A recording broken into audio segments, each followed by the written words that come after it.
जब आप question paper देते उससे पहले जब आप when you go and sit in your class examination के वक्त क्या करो, सीट पे बैठ के, टेबल पे, कुर्सी पे बैठ के 5 मरतबा सलवात पढ़ो अल्लाह फिंगर पे।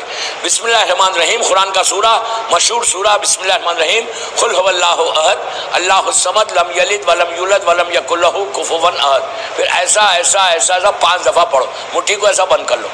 जब आप क्वेश्चन पेपर ला के टीचर देती तो दिल में बिस्मिल्लाह बोल के क्वेश्चन पेपर यही हाथ खोल के ले लेना, मुट्ठी जब खोलना लेना, लेके अपने पेन से, बैक ऑफ द पेन से क्वेश्चन पेपर के ऊपर इंग्लिश में इफ यू आर राइटिंग या मोहम्मद लिखो, YAMOHD।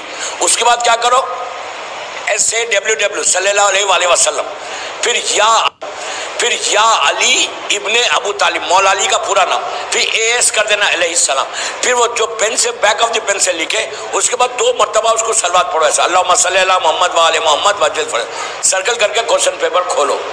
जो तुम्हारे दिमाग में है वही क्वेश्चन रहते हैं उसमें। लेकिन फिर बोल रहा आज एग्जाम लिखा, बाहर आके म्यूजिक नहीं सुनना, फिर गाने नहीं सुनना, फिर खत्म हो जाएगा।